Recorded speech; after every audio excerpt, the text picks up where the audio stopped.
पहले दो मैच के एक्सपीरियंस के बाद जब श्रीलंका ने तीसरे मैच में 248 रन बना दिए तो शायद वहीं पर इंडियन फैंस को एहसास हो गया था कि यह मैच रोहित शर्मा के साथ खत्म हो जाएगा। और जैसे ही रोहित शर्मा का विकेट गिरा, हम फैंस को यह भरोसा हो गया कि मैच गया, सीरीज गई, इज्जत गई, गंभीरता भारतीय टीम में नजर नहीं आई। और उसका नतीजा यह था कि भारत ने 27 साल बाद श्रीलंका के सामने पहली बार ओडीआई सीरीज में हार का सामना किया। That's very very very unfortunate. Indian team जिसमें 9 नंबर तक बैटिंग लाइनअप थी, 9 नंबर तक, अगर आप कुलदीप और सिराज को हटा दें तो बाकी भारतीय टीम में सभी बल्लेबाज थे। वो बल्लेबाज जो आईपीएल में ताबड़तोड़ रन बना चुके थे, वो बल्लेबाज जिनकी क्षमता पर कोई डाउट नहीं करता था, लेकिन वो सारे बल्लेबाज मिलकर केवल 138 रन बना पाए।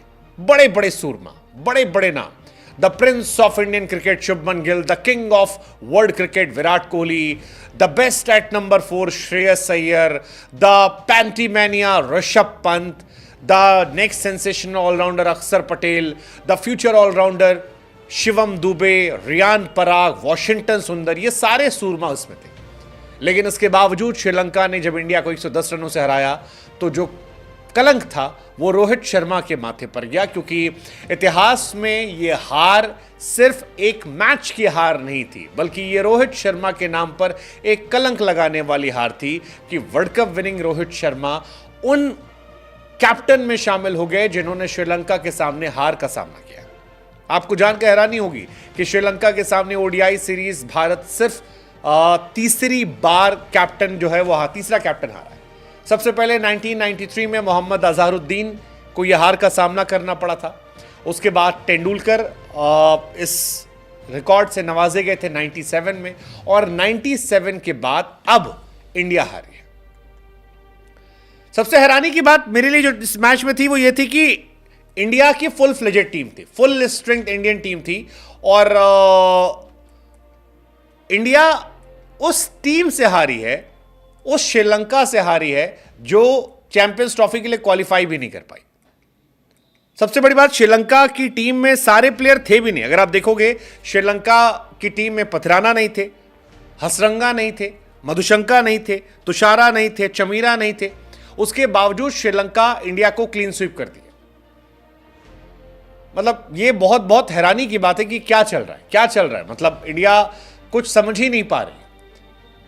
इंडिया ने गंभीर केरा में जब T20 सीरीज में शुरुआत की तो शुरुआत 7वें आसमान से थी, लेकिन वो जितना उम्मीदों का गुब्बारा ऊपर गया था उतना ही नीचे उतर आया जब पहला मैच ओडीआई टाई हुआ, दूसरा मैच 32 रनों से हमारे, और तीसरे मैच में तो बैटिंग बुरी तरह से एक्सपोज हुई। 110 रन से अगर आप हार जाते हैं तो फिर आप कहीं स्टैंड नहीं करते। फिर वही कहानी थी, रोहित शर्मा ने शुरुआत में ताबड़तोड़ शुरुआत दी, रोहित आउट हुए, उसके बाद prince of Indian cricket flop, king of Indian cricket या world cricket Virat flop, Pant clueless, Shreyas Iyer समझ में नहीं आया, अक्षर पटेल ठीक है आप उनसे क्या कहोगे, पराग का डेब्यू बहुत अच्छा नहीं था, दुबे जी एक बार फिर डुबा गए, और बैक टू बैक फेलियर्स नजर आए।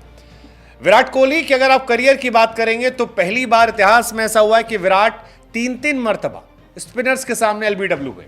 कोई कह रहा है कि तैयारी नहीं कर पा रहे, कोई कह रहा है कि विराट का टाइम खत्म हो गया, कोई कह रहा है टू मच टर्न, लेकिन हकीकत यह है कि विराट कोहली से ये उम्मीद हम नहीं करते। विराट कोहली से हम और आप बेटर एक्सपेक्ट करते हैं, और वो बेटर जब नहीं होता है तो फिर तकलीफ होती है, बहुत ज़्यादा तकलीफ होती है, क्योंकि विराट बड़े खिलाड़ी हैं। 3 मैच में विराट का एलबीडब्ल्यू होना, 24 रन, 14 रन, 20 रन बनाकर आउट होना, एक सीरीज में 19 के average run banana, I think ये बहुत डिसअपॉइंटिंग है, बहुत डिसअपॉइंटिंग है।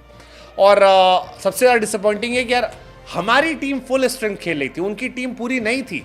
उनका स्ट्राइकर बॉलर पथराना नहीं था, हसरंगा नहीं था, मधुशंका नहीं था, तुषारा नहीं था, ये उनके प्रीमियम बॉलर है, और उसके बावजूद हम इतना गंदा खेलते। श्रीलंका हमें एक तरफा फंसा लेती है। मतलब हम 3 मैच में लगातार 10 विकेट गंवा रहे हैं, यह अपने आप में बहुत बड़ी बात है। श्रीलंका के सामने हम जिस तरह से 8 विकेट, 9 विकेट गंवा रहे हैं स्पिनर्स को, वो डिसअपॉइंटमेंट है। मतलब आप को जानकर हैरानी होगी कि 3 मैच में इंडिया के 27 विकेट ऐसे हैं जो स्पिनर्स के सामने गए, और ये बायलैटरल सीरीज में आई थिंक मैक्सिमम है। 3 मैचेस में 27 विकेट स्पिनर्स के सामने। वेल्ला लागे ने 5 विकेट निकाले, और ये भी अपने आप में कमाल रहा एक ही उस पर। 2023 में वेल्ला लागे ने 5 विकेट 40 रन देकर निकाले थे, 2024 में 27 रन देकर निकाले। वेल्ला लागे का हिसाब किताब बड़ा गजब है। इंडिया के सामने जब वो आते हैं तब छाते हैं, फिर गायब हो जाते हैं। इस सीरीज में अगर इंडिया के लिहाज से कोई अच्छी चीज थी तो वो थी कैप्टन रोहित शर्मा की फॉर्म। पहले मैच में 58 रन 47 बॉल पर, फिर 44 बॉल पर 64 रन, फिर 20 बॉल पे 35 रन। ये रोहित शर्मा की बैटिंग थी, और यही कहानी जो थी ये टीम में सबसे शानदार थी। अब सवाल ये कि इससे ट्रॉफी कैसे जीतेंगे, ये अपने आप में एक बड़ी बात है। रोहित शर्मा की परफॉर्मेंस ज़बरदस्त रही, लेकिन रोहित की परफॉर्मेंस के अलावा इस टीम में कुछ भी नहीं था।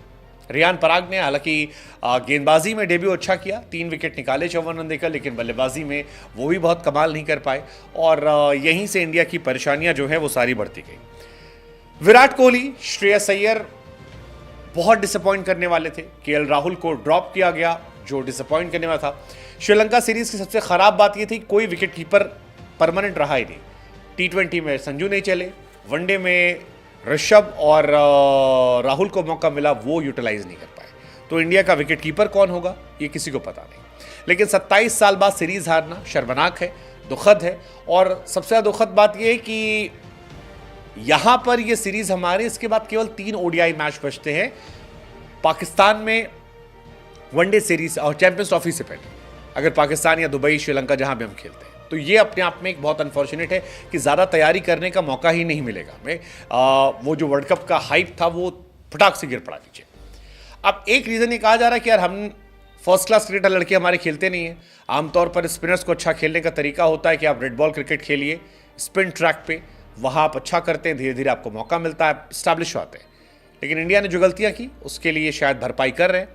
फर्स्ट क्लास क्रिकेट में अब जाना पड़ेगा कई सुरमाओं को, अगर उन्हें इंडिया के लंबे समय तक खेलना है। बट नो डाउट डिसअपॉइंटिंग हार, 27 साल बाद श्रीलंका की जीत। पहले उनकी महिलाओं ने हमारी महिलाओं को हराकर एशिया कप जीता, और अब पुरुषों ने हमें हराकर ओडीआई सीरीज पर कब्जा कर लिया।